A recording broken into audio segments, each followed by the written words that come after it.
Hi, obviously I want to speak to you about the proposed detention center in Cogswell. I live on Wick Road and Cogswell. That's less than a mile from my home. These ICE agents aren't properly trained. They don't have to pass the same entry criteria as local law enforcement. They've been given blanket immunity as federal agents who have no recourse to sue if there's a civil rights violation. We have an administration that does not communicate with local governments, does not respect state or city sovereignty. So I'm requesting immediate action. Cut the utilities, condemn the building, demo it, take it under eminent domain. Whatever you can do, make it impossible for them to use our neighborhood for these concentration camps. Let it be a city park instead. We need courageous and aggressive leadership. This will not be solved by a harshly worded letter or a resolution. We need action.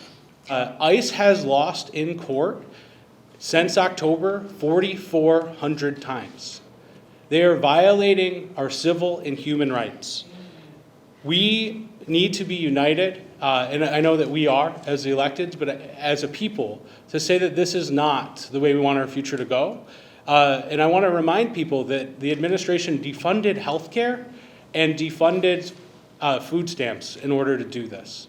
Here in Michigan, 2 Amazon flex workers were seized outside of the Hazel Park earlier this month, and ICE agents were seen outside of General Motors Factory Zero last Monday.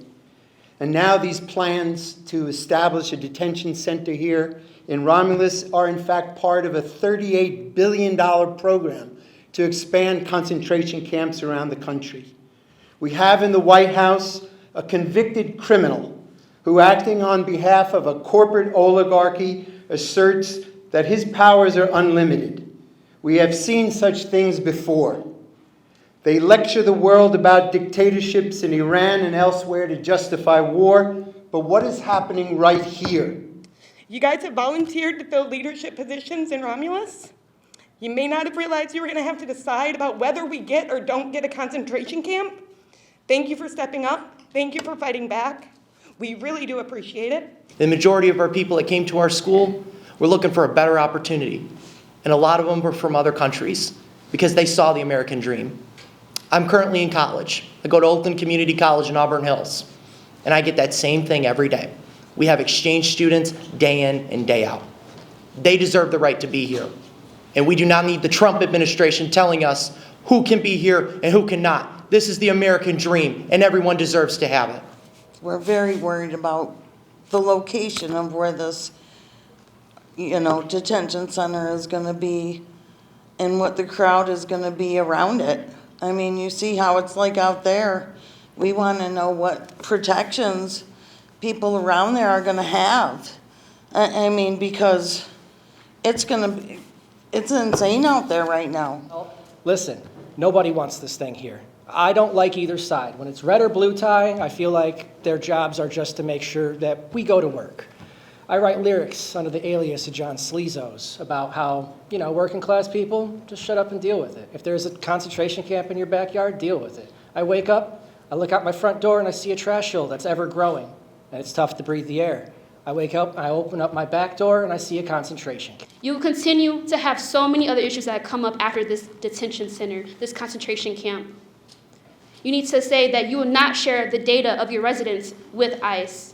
You need to say that you will not have your police officers cooperate with ICE or utilize their power against those with different immigration statuses, those who are citizens and not citizens. So those who are citizens, we are being racially profiled outside. I am a brown, queer woman. I'm 24 years old. I am a woman of color who is hated every day. I don't want to live in fear every day. And I don't think people who look like me should have to live in fear every day. To everyone who feels passionate about this, whether you're in our city or not, how about you link arms with our city's officials and find out what you can do to help? We have brought all of our problems here to your feet, but we know that you are only human and you can only do so much, and half of you got other jobs. So I put it out to the public. Why don't you reach out to the mayor's office and say, what can we do to help? Not, this is your job, you need to do it. It's a we thing, because you can't do it alone. So everybody, please, see if you can help. Thank you.